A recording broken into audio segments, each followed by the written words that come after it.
स्वागत है आप सभी का इस नए लेक्चर में। तो आज इस लेक्चर में हम एस्टिमेटिंग एंड कॉस्टिंग ये नया सब्जेक्ट स्टार्ट करेंगे।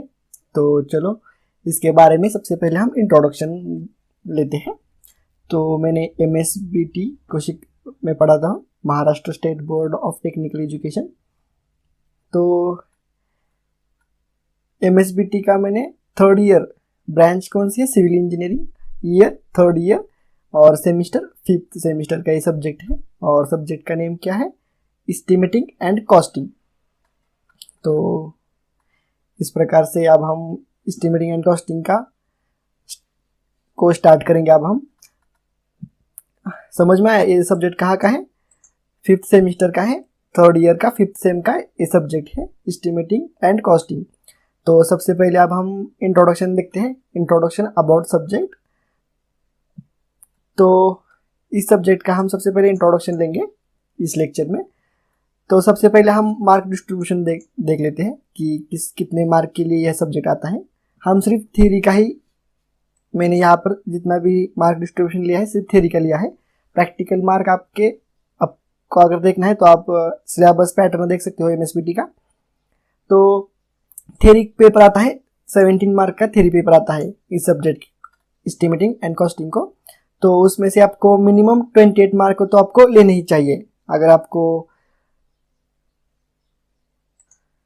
पास होना है तो आपको 28 मार्क लेने ही चाहिए 70 में से। अगर 28 के अगर आपको नीचे मार्क लिया आपने तो आप फेल हो जाओगे इस सब्जेक्ट में। तो मिनिमम आपको 28 मार्क लेने ही चाहिए। और प्रोग्रेसिव असेसमेंट को आपको 30 मार्क्स है। तो आपको 30 में से कितने भी,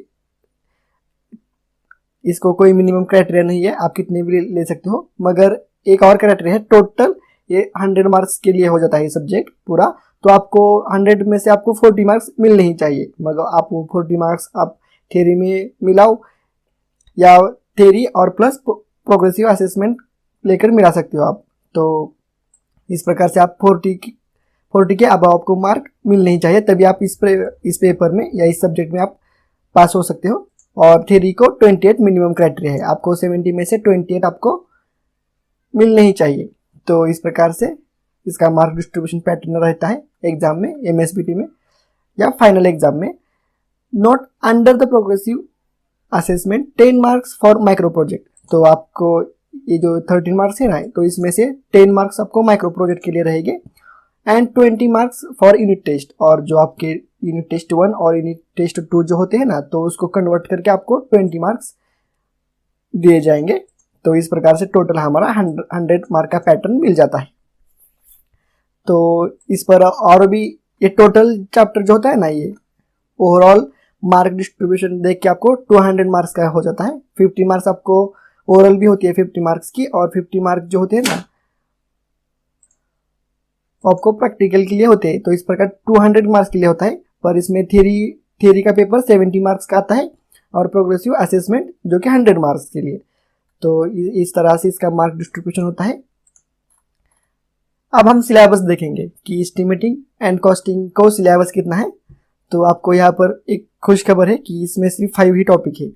हर सब्जेक्ट में 6 टॉपिक होते हैं, पर इस सब्जेक्ट में सिर्फ 5 टॉपिक है ओनली। तो चलो सबसे फर्स्ट टॉपिक हम देखते हैं, fundamental of estimating and costing. Means जो बेसिक होता है ना, fundamental about estimating and costing, वो आपको फर्स्ट चैप्टर में कवर हो जाएगा। मीन्स मान लो introduction about subject means estimating and costing, introduction about estimating and costing आपको फर्स्ट चैप्टर में हो जाएगा। मीन्स एस्टिमेटिंग एंड कॉस्टिंग में क्या क्या होता है, उसके टाइप क्या क्या होते हैं, सब कुछ फर्स्ट टॉपिक में आपको कवर हो जाएगा। सेकेंड टॉपिक है हमारा अप्रोक्सीमेट एस्टिमेट। तो ये 6 मार्क के लिए आता है, और जो फर्स्ट टॉपिक है वो 12 मार्क्स के लिए आता है। देन अप्रोक्सीमेट एस्टिमेट मीन्स जो हम अप्रोक्सीमेटली निकालते हैं उसे हम अप्रोक्सीमेट एस्टिमेट बोलते हैं, ऑन द स्पॉट। तो ये 6 मार्क के लिए है चैप्टर पूरा का पूरा। देन थर्ड टॉपिक कौन सा है, डिटेल्ड एस्टिमेट। तो हमें यहाँ पर डिटेल्ड एस्टिमेट निकालना पड़ता है। आप फॉर एग्जाम्पल हमें बिल्डिंग का निकालना पड़ता है इस प्रकार से। तो ये 28 मार्क्स के लिए ही ये चैप्टर आता है। ये बहुत ही इंपॉर्टेंट चैप्टर है डिटेल्ड एस्टिमेट, ये भी हम देखेंगे।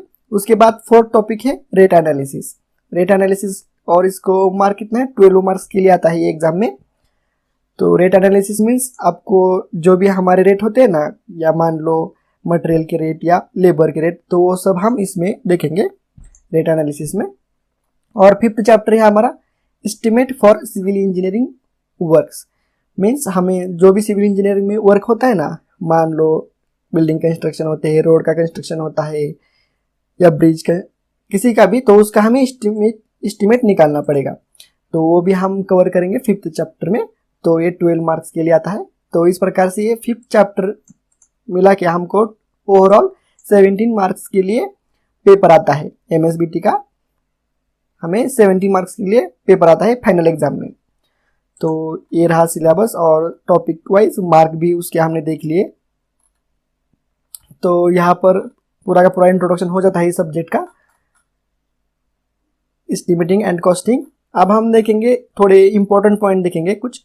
Data required to prepare an estimate. हमें एस्टिमेट बनाने के लिए, एस्टिमेट मीन्स क्या होता है, जितना भी मटेरियल हमें, मान लो एक बिल्डिंग हमें कंस्ट्रक्शन करनी है एक बिल्डिंग का, तो उसके लिए हमें सीमेंट कितना लगेगा, सीमेंट बैग कितना लगेगा, सैंड कितनी लगेगी, कितने ब्रास में सैंड लगेगी, ब्रिक्स कितने लगेंगे, एग्रीगेट किस प्रकार से कितने लगेंगे, तो हम वो एस्टिमेट में निकालते हैं। और उसको बाद में हम क्या करते हैं, रेट से मल्टीप्लाई करते हैं, तो हमें बिल्डिंग की कॉस्टिंग भी निकल जाती है। समझ में आया? एस्टिमेटिंग और कॉस्टिंग में ज़्यादा कुछ नहीं है, सिर्फ इतना ही है कि हमें सिर्फ सबसे पहले हमें एस्टिमेशन निकालना पड़ता है, उसके बाद में हमें रेट निकालने पड़ते हैं एज पर द DSR, और उसको रेट से क्वांटिटी को मल्टीप्लाई करके हमें उसकी कॉस्ट मिल जाती है। तो डाटा रिक्वायर्ड क्या क्या होता है, हमें एस्टिमेट बनाने के लिए कौन कौन सा डाटा चाहिए। तो सबसे पहले हमें ड्राइंग्स चाहिए। मान लो हम बिल्डिंग का कंस्ट्रक्शन कर रहे हैं, तो हमें एक्सकेवेशन की क्वांटिटी निकालनी पड़ेगी। मीन्स एस्टिमेट करना मीन्स क्या होता है, क्वांटिटी निकालनी पड़ती है। तो कितना एक्सकेवेशन करना है, तो हमें क्या क्या लगेगा, उसके लिए पुटिंग का प्लान लगेगा, हमें PCC करनी है, कहाँ पर PCC करनी है, कितनी PCC करनी है, वो सब कुछ ड्राइंग में होता है। तो उसलिए हमें क्या लगेगा, ड्राइंग लगेगा। ड्राइंग मीन्स क्या होता है, प्लान, एलिवेशन और सेक्शन। सेक्शन किस लिए इस्तेमाल होता है, जो उसकी थिकनेस होती है ना, वो हमें सेक्शन की ड्राइंग यूज करके हम उसकी थिकनेस निकाल सकते हैं। एलिवेशन मीन्स क्या होता है, किस प्रकार से वो दिखता है, अंडरस्टैंडिंग के लिए बहुत ईजी हो जाता है।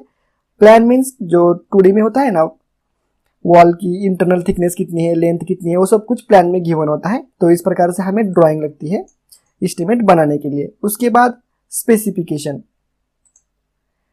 स्पेसिफिकेशन में क्या होता है, जनरल स्पेसिफिकेशन होती है और डिटेल्ड स्पेसिफिकेशन होती है।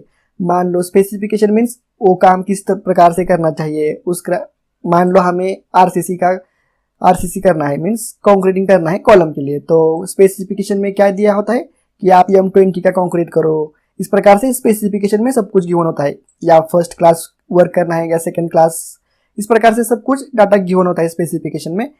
और एक एग्जांपल लेते हैं हम, मान लो हमें प्लास्टर करना है, तो प्लास्टर 1:2 रिच मोटर या पुअर मोटर का हमें प्लास्टर करना है, ये सब कुछ स्पेसिफिकेशन में गिवन होता है। मान लो 1:3 या 1:4 का हमें प्लास्टर करना है, मीन्स अगर 1 बैग हमारी सीमेंट की होगी तो 4 बैग हमारी सैंड की होगी, तो ये होता है रिच मोटर। और पुअर मोटर मीन्स 1:5 और 1:6 का होता है। तो ये सब कुछ स्पेसिफिकेशन में गिवन होता है। तो ये भी हमें चाहिए एस्टिमेट निकालने के लिए। हमें तो मालूम होना चाहिए ना कि हम किस प्रकार से काम करेंगे, या फर्स्ट क्लास ब्रिक यूज करेंगे या सेकेंड क्लास ब्रिक यूज करेंगे, ये भी स्पेसिफिकेशन में गिवन होता है।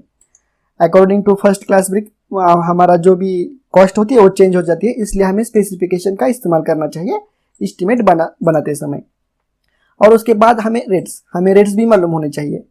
सीमेंट की बैग का रेट क्या है, एग्रीगेट एक ब्रास का, या मान लो मीटर क्यूब, कितना मीटर क्यूब रेट है एग्रीगेट का, सैंड का, ब्रास में सैंड हम मेजर करते हैं ना, तो सैंड का क्या रेट है, हमें रेट पता होने चाहिए एस्टिमेट प्रिपेयर करने के लिए। तो इतना डाटा रिक्वायर्ड होता है हमें एस्टिमेट बनाने के लिए। उसके बाद हम प्रोसीजर देखेंगे, प्रोसीजर ऑफ एस्टिमेट, कि हम किस प्रकार से एस्टिमेट बनाते हैं। तो सबसे पहले हम क्या करते हैं, प्रिपेयरिंग डिटेल्ड एस्टिमेट। तो सबसे पहले हम एस्टिमेट बनाते हैं, मीन्स जो भी क्वांटिटी लग रही है वो हम निकालते हैं एस्टिमेशन में। उसके बाद हम क्या करते हैं, calculating the rate of each unit of work, her unit का हम रेट कैलकुलेट करेंगे। और उसके बाद हम क्या करेंगे, preparing abstract of estimate. Abstract sheet means हम क्या करेंगे, उसके बाद में कॉस्ट निकालेंगे उस प्रोजेक्ट के लिए। तो ये प्रोसीजर होती है। तो ये सब कुछ इस चैप्टर का ही इंट्रोडक्शन था। समझ में आया? Introduction, estimating and costing. हम सिर्फ इसमें एस्टिमेट मीन्स हम क्वांटिटी निकालेंगे सबसे पहले, और उसके बाद हम कॉस्टिंग मीन्स उसकी कॉस्ट निकालेंगे। तो इस प्रकार से हमने क्या क्या देखा। ये जो सब्जेक्ट है ये एमएसबीटी का, MSBT means Maharashtra state board of technical education civil polytechnics या सिविल डिप्लोमा में 3rd ईयर 5th सेमेस्टर का सब्जेक्ट है एस्टिमेटिंग एंड कॉस्टिंग। उसके बाद हमने मार्क डिस्ट्रीब्यूशन देख लिया, सिलेबस भी देख लिया उसके बाद, और डाटा रिक्वायर्ड क्या क्या होता है और प्रोसीजर किस प्रकार से होती है एस्टिमेशन की, वो भी देख ली। तो इस लेक्चर में बस इतना ही। नेक्स्ट लेक्चर में हम फर्स्ट टॉपिक स्टार्ट करेंगे। तो मिलते हैं हम नेक्स्ट लेक्चर में।